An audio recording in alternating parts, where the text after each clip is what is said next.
Salve, salve, nação alvinegra! Começando mais um vídeo aqui no canal John do Timão. Então, se você for novo, já se inscreve, deixa o like para fortalecer, que hoje, quinta-feira, tá? Dia 14 de abril, seguimos aí após uma vitória na Libertadores, tem bastante novidade e já adianto para vocês que hoje vai ser no ritmo do Gustavo Mosquito. Loucura, tá? Sem edição, sem nada, baixou a cabeça e bota para correr. Entendeu? Então, vamos naquele ritmo frenético. Peço que me sigam lá no Instagram, no TikTok, no Quai, @John do Timão. Só pesquisar lá, vai aparecer para vocês. E vamos para cima. A primeira novidade, rapaziada, até baixei aqui o tom de animação, não é nada positivo, tá? O Fred Rincon faleceu na noite de ontem, tá? Infelizmente. Ex-jogador do Corinthians, do Palmeiras, do Santos, do Cruzeiro. Na carreira dele temos Napoli, temos Real Madrid, seleção colombiana. É um cara assim, pô, que dispensa comentários. Dispensa comentários. Capitão do nosso primeiro título mundial lá em 2000, tá? Então assim, o Fred Rincon tem uma história, pô, lindíssima com o Corinthians, com a seleção da Colômbia, no futebol como um todo. Ele é um cara assim icônico, tá? Para quem não sabe, ele sofreu um acidente de carro. Um ônibus bateu no carro que ele estava dirigindo, parece que o carro ultrapassou o sinal vermelho, e aí teve essa batida aí com o ônibus, ele sofreu um traumatismo craniano, e aí a clínica ontem soltou uma nota oficial. Com prévia autorização e em companhia dos familiares, se permite informar à opinião pública que, apesar de todos os esforços realizados por nosso corpo médico e assistencial, o paciente Fred Eusébio Rincon Valência faleceu no dia de hoje, 13 de abril de 2022, tá? Porque o horário lá é um pouco antes, então ainda aconteceu ontem no dia 13. Lamentamos profundamente este sensível acontecimento, enquanto estendemos nossas mais profundas condolências à família, amigos, parentes, seguidores. Jamais haverá forma de expressar o que isso significa para nós. Convidamos a todo o país a recordá-lo com alegria por tudo que nos brindou em sua vida e com suas conquistas esportivas. Cara, como eu já falei, o Fred é um cara assim que dispensa comentários, tá? Tava aí com 55 anos, pô, extremamente jovem, tá? Numa idade aí que é pra estar aproveitando a família, tá numa tranquilidade, sabe? Aproveitando a vida.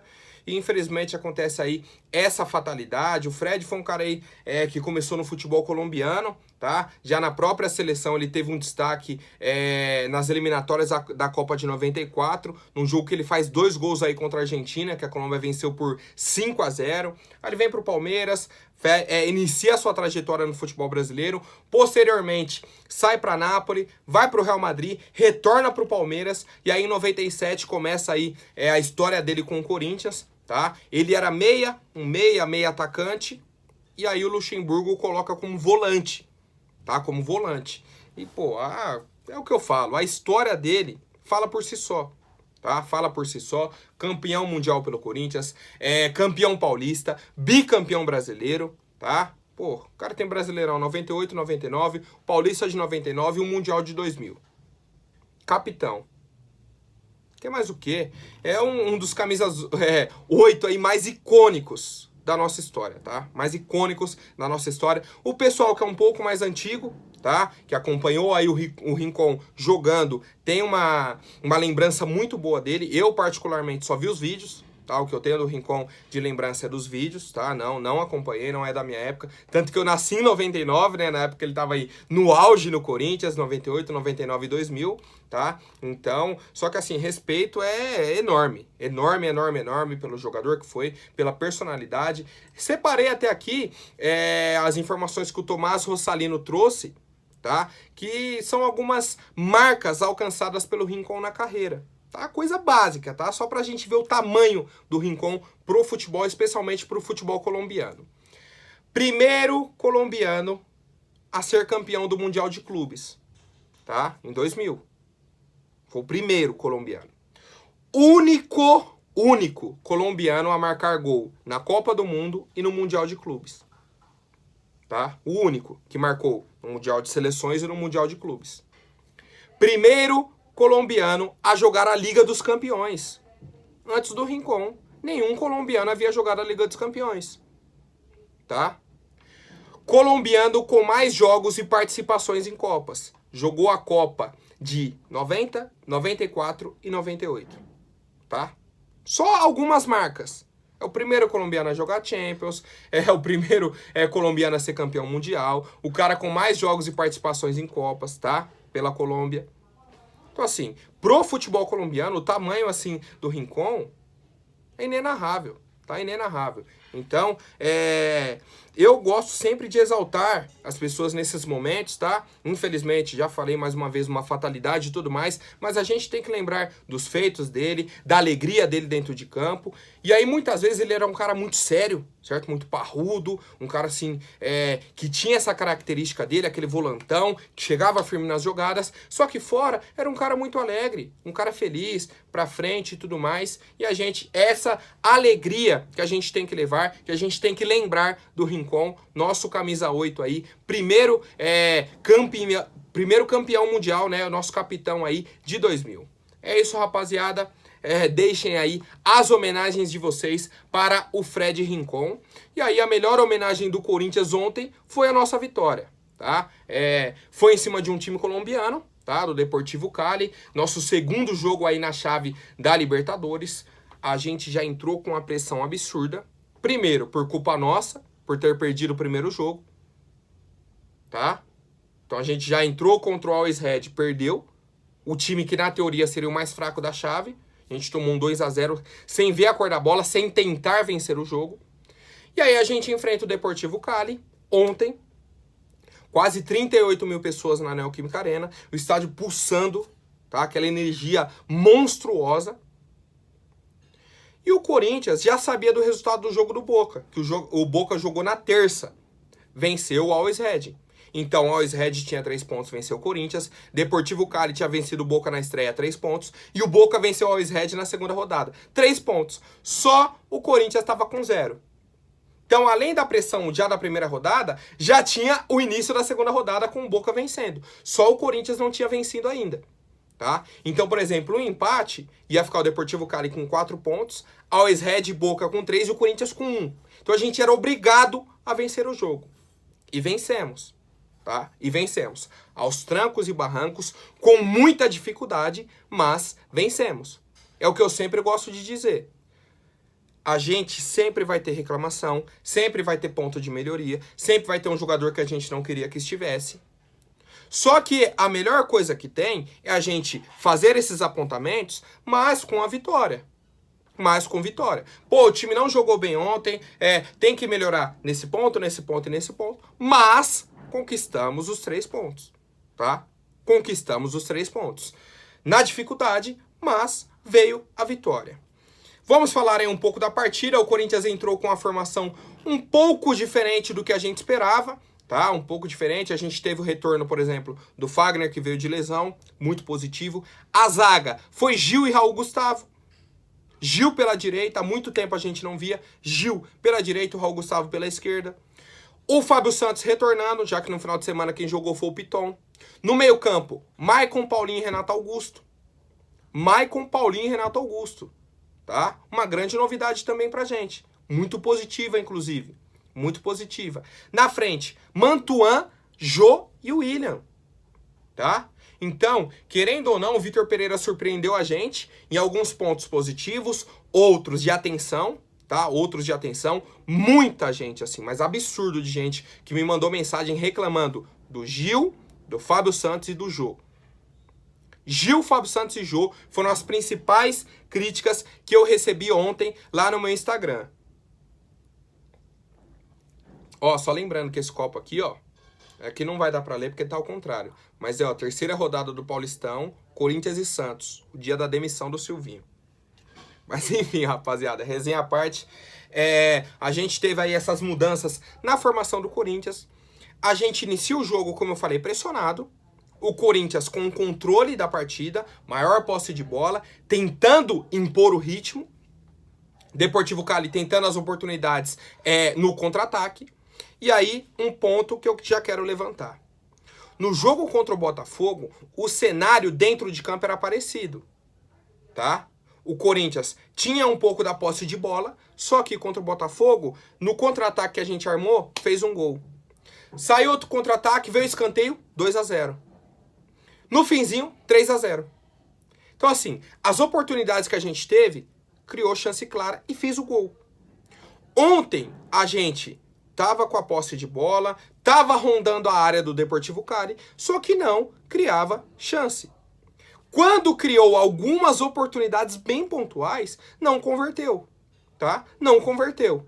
E aí, vai entrando a pressão, vai se criando aquela ansiedade por fazer o gol. O tempo vai passando, você vai olhando, o juiz marca a falta, aí o time vai ficando irritado, vai criando aquela ansiedade.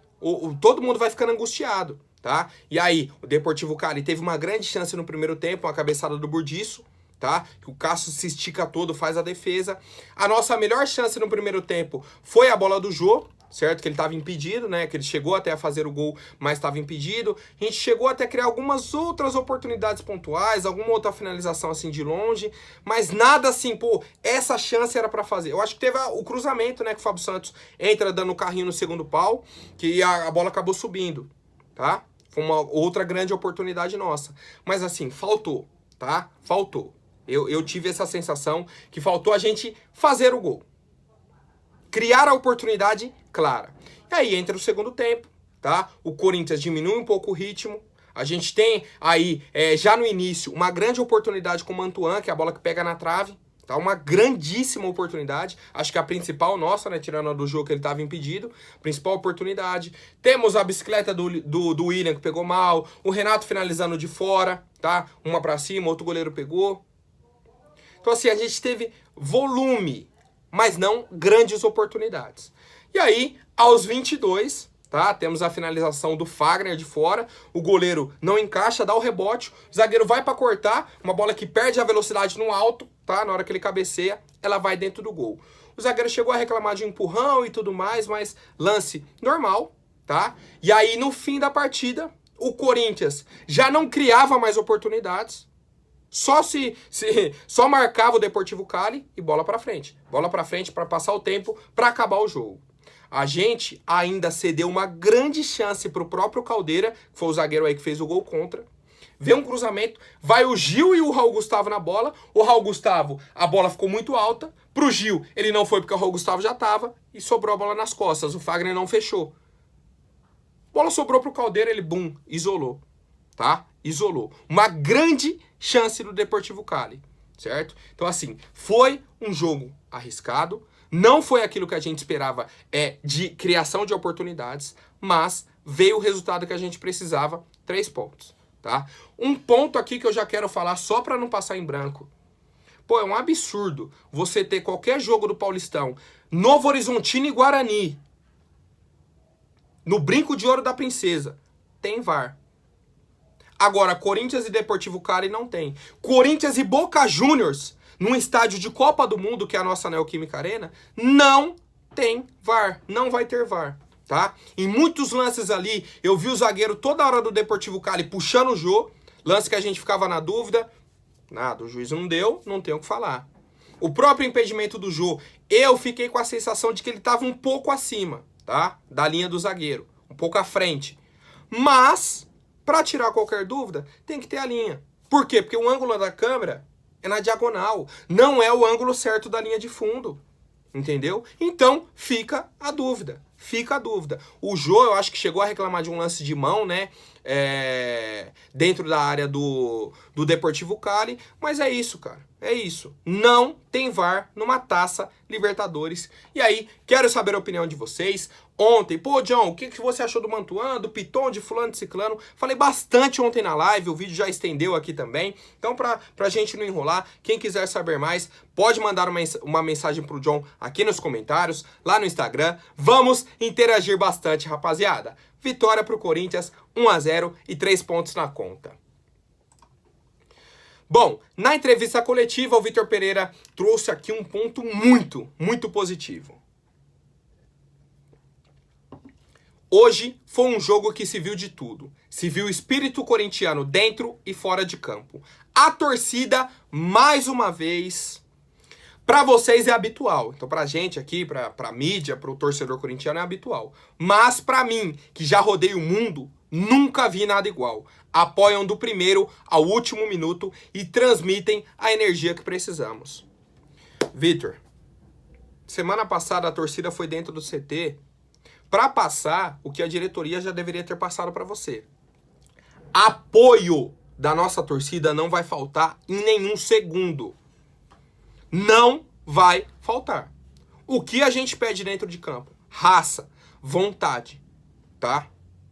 Pô, perdeu o jogo pra tal time, que o time dos caras é bom, tava encaixado, criou as oportunidades, mas o Corinthians não se entregou, tentou, lutou até o fim.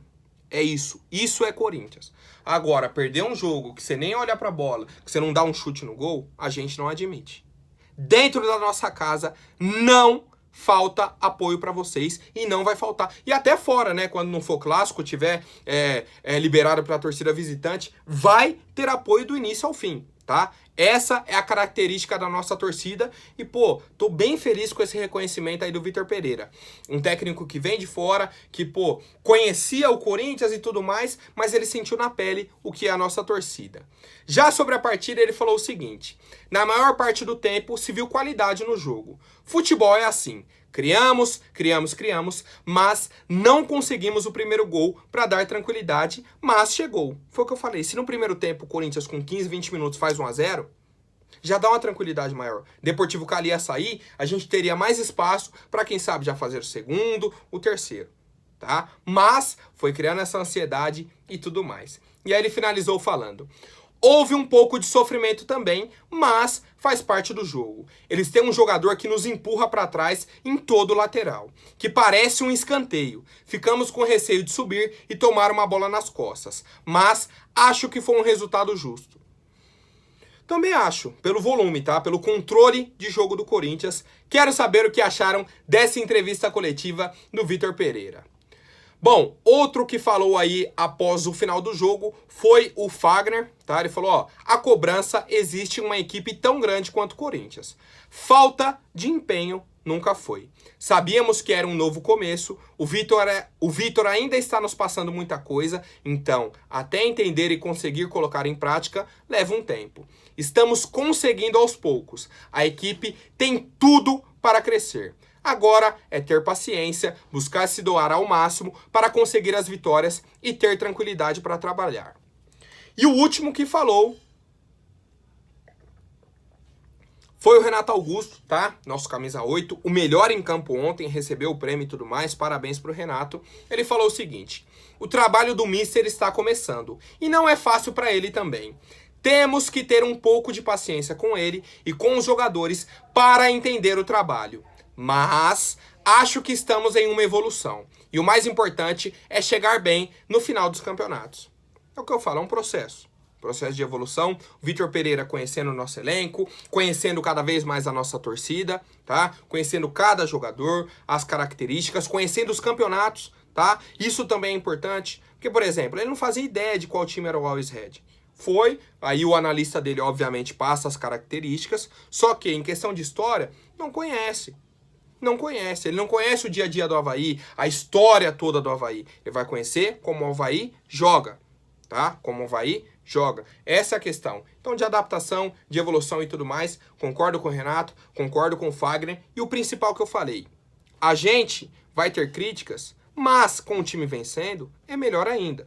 Ó, tem que melhorar tal coisa, mas parabéns pela vitória. Vamos por mais. Certo, rapaziada? Quero saber se vocês concordam comigo, com o Renato e com o Fagner. E aí, agora, antes da última notícia, quero pedir para quem não for inscrito, se inscreva aí embaixo, já deixem o like para fortalecer e vamos para cima, rapaziada.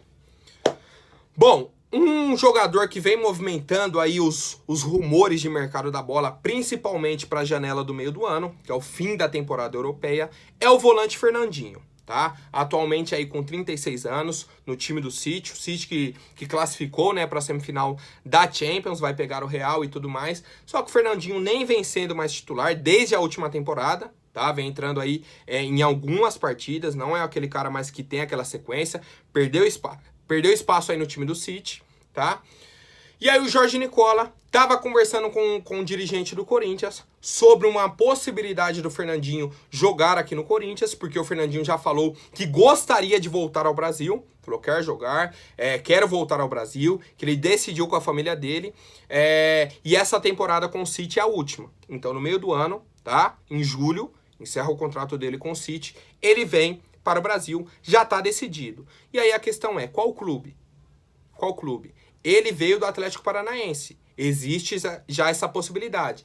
Ele elogiou o Corinthians também, tá? Existe essa possibilidade. E aí o dirigente do Corinthians falou o seguinte.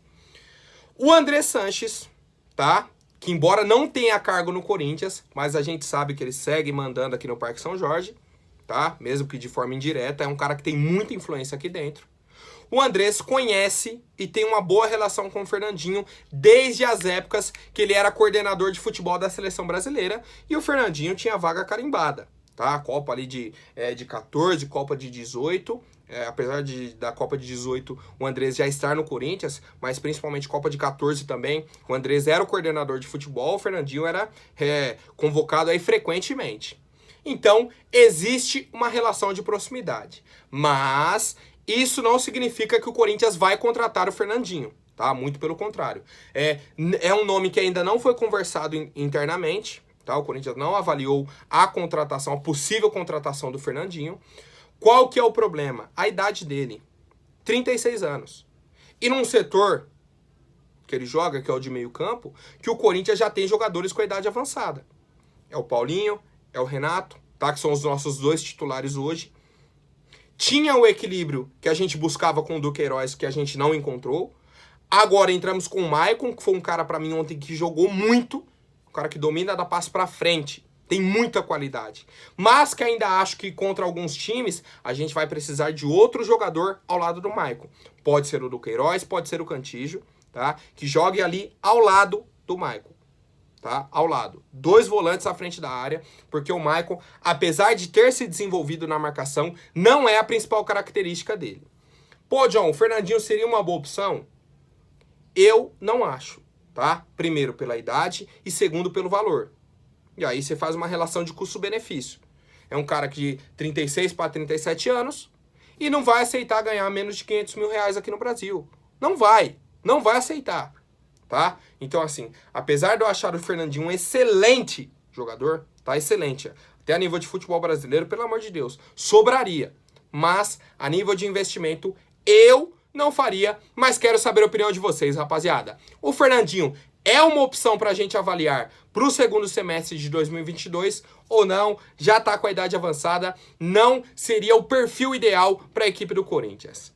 Fechou, família? Por hoje é isso. Amanhã eu volto com mais notícias sobre o nosso Coringão. Até mais, um forte abraço e vai, Corinthians!